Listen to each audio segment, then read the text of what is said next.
Hello भाई, नमस्कार। मैं अभिनय, आप सबका एसएससी अभिनय में इस पे स्वागत करता हूं। जैसा कि आप देख रहे हैं, लगातार रेलवे में नौकरियों को लेकर के विद्यार्थियों का संघर्ष जारी है। 2019 में कहा गया था कि जाने कितनी लाख करोड़ नौकरी आपको रेलवे में दी जाएंगी, और फिर 2019 में नोटिफिकेशन आया, बच्चों से फॉर्म भरा लिया गया, पैसे ले लिए गए और कहा गया कि बाद में पैसे वापस भी किए जाएंगे। बड़ा हंगामा हुआ। तब कहीं जाके 2-3 साल बाद रेलवे जागा और उसने एग्जाम लिया, क्योंकि रेलवे बहुत बुरी तरीके से सोया हुआ है। आप देख रहे हैं, चाहे वो वैकेंसी निकालने का मामला हो या फिर रेलवे की जो दुर्घटनाएं हैं, वो बता रही है कि रेलवे किस कदर सोया हुआ है। रेलवे में बहुत लोगों की जरूरत है। अभी थोड़े दिन पहले रेलवे ने 5696 वैकेंसी निकाली थी लोको पायलट की। आज लोको पायलट की हालत यह है कि वो 14-14, 15-15 घंटे नौकरी कर रहे हैं।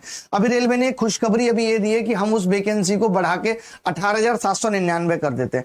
मेरी ये समझ में नहीं आता कि ये एक बार में, क्या अभी 2 महीने पहले जो 5600 वैकेंसी थी, उस वक्त इनको नहीं पता था कि वैकेंसी अब अचानक से पता लगा, अरे अभी तो रेलवे में 13,000 लोगों की जरूरत है।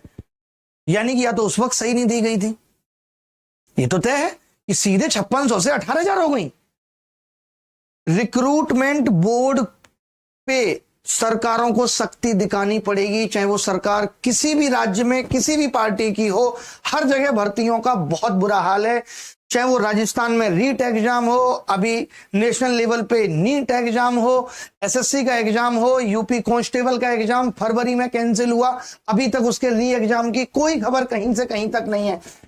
पहले तो लीक को रोकना पड़ेगा, और 100% रोका नहीं जा सकता, लेकिन कभी अगर लीक होता है तो हमारे पास प्लान भी होना चाहिए कि कैसे हम जल्दी से एग्जाम करा के बच्चों को नौकरियां दे सकते हैं। सोचिए, रेलवे में इन लोगों ने जिन युवाओं को नौकरी देने की बात की थी, वो आज बुजुर्ग बनने की राह पे हैं। लोगों की उम्र निकली जा रही है, लेकिन एग्जाम समय से नहीं हो पा रहे। 1 जून को चुनाव खत्म होता है, 4 जून को रिजल्ट आ जाते हैं।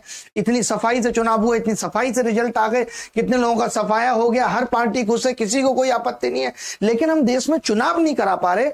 हम किस तरीके के भारत का भविष्य देख रहे हैं, जहां हमारे प्रधानमंत्री ये कहते हैं कि मैं 2047 का भारत देख पाता हूं। ये वही बच्चे हैं जो आज जीवन में कुछ करेंगे, जो आगे जाके 2040, 45, 47 में भारत को आगे लेके जाएंगे। हम क्यों इनके बारे में नहीं सोच रहे? हमारी क्यों इनको लेकर के चिंता नहीं है? ये एकदम समझ से परे है।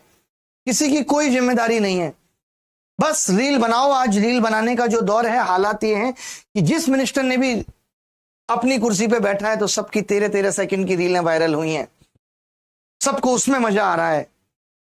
ये किसी का ध्यान नहीं है कि जो जिम्मेदारी आपको सौंपी गई है वो कौन उठाएगा। रेलवे में दुर्घटना हो जाती है, रेल मंत्री इसकी जिम्मेदारी लेने को तैयार नहीं है। पेपर लीक हो जाता है, शिक्षा मंत्री इसकी जिम्मेदारी लेने को तैयार नहीं है। दुख की बात तब होती है जब यही सरकार उन एजेंसियों के बचाव में उतर आती है। नहीं, ऐसा हुआ ही नहीं है। यूपी कांस्टेबल लीक हुआ फरवरी में, यूपी गवर्नमेंट ने कहा नहीं, एग्जाम लीक नहीं है। मैं योगी बाबा से भी ये रिक्वेस्ट करना चाहता हूं, जहां आपने इतने बड़े बड़े माफियों को निपटा दिया, तो ये जो पेपर लीक वाला गिरोह है, ये तो आपके लिए बहुत छोटा, इसको भी निपटा दीजिए महाराज। इससे बच्चों का भी भविष्य बन जाएगा। एक एग्जाम सोचिए लीक हो जाता है, उसके बाद बच्चा क्या करे? अभी बच्चों को कुछ नहीं पता, कब ये कांस्टेबल का एग्जाम होगा, नहीं होगा, कुछ नहीं पता। नीट वाले बच्चों को नहीं पता री एग्जाम होगा या नहीं होगा। पहले बच्चा 1 साल तक तैयारी करे, तैयारी के बाद फिर जो आलम है वो क्या है कि तैयारी के बाद बच्चा क्या करता है, इंतजार करेगा कि पेपर लीक तो नहीं है। फिर उसको लीक हो गया, फिर सरकार पूछती है सबूत दो, फिर वो 2-3 महीने सबूत देने में जुट जाता है, फिर वो कॉन्ट्री करके कोर्ट चला जाता है। चाहे वो एसएससी का एग्जाम हो, कोई भी एग्जाम हो। एमपी पटवारी में आपने देखा कि बताया गया कि जो टॉपर था उसको ये नहीं पता था एमपी की राजधानी क्या है। मंत्रियों के स्कूल कॉलेज से बच्चे 8-8, 10-10 एक जगह से सेलेक्ट हो रहे हैं, उस पर कमेटी बनाई गई एमपी पटवारी पे, और बाद में ये कह दिया गया कि नहीं, इस एग्जाम में तो कोई घपला हुआ ही नहीं था। सरकारें हों चाहे वो एजेंसियां हों, सरकार एजेंसियों को बचा रही है, इस एजेंसी उन माफियाओं को बचा रही है। सारे सबूत होने के बाद भी विद्यार्थी जॉबलेस, उसका एडमिशन अच्छे कॉलेज में नहीं हो पा रहा, इसी के लिए मारामारी चल रही है। कब सरकार इन बच्चों पे, इन मासूमों पे, इन बेरोजगारों पे ध्यान देगी? बेरोजगारी होने से बड़ा अभिशाप कोई नहीं है। तो रेलवे बोर्ड से भी ये गुजारिश है कि आपने 18,799 वैकेंसी तो निकाली है, इनको ठीक तरीके से, फेयरनेस तरीके से, ईमानदारी से भरने की कोशिश करिएगा। हम भी पूरी कोशिश करेंगे कि बच्चों को यूट्यूब के माध्यम से इतना स्ट्रांग करके भेजें कि अगर 2-4-10 बच्चे नकल से कुछ कर भी लें, तो हमारे बच्चे उनको भी टक्कर दे पाए। पूरी ताकत लगा देंगे हम भी। तो खुश हो लेते हैं, किस लिए कि वैकेंसी 5696 से 18,799 हो गई है। तो एक मौका है, एक सुनहरा मौका है कि आप कुछ नहीं से कुछ बेहतर है, कम से कम रेलवे लोको पायलट की नौकरी ले लें। ठीक है, तैयारी कराई जाएगी पूरी, बहुत अच्छे से तैयारी कराई जाएगी। मैं तो लगातार पढ़ा रहा हूँ, यूट्यूब पे पढ़ा रहा हूँ, यूट्यूब अभिनय मैथ्स पे रात को 9:30 बजे पढ़ा रहा हूँ। कोशिश करूंगा कि जो पुराने रेलवे लोको पायलट के पेपर हुए हैं उनके सवाल भी जिस भी टॉपिक को कराऊं उसमें डालूं। तो और आपके लिए लड़ाई भी लड़ते रहेंगे, मेहनत करेंगे, जी जान लगा देंगे। तो अभी के लिए इतना ही।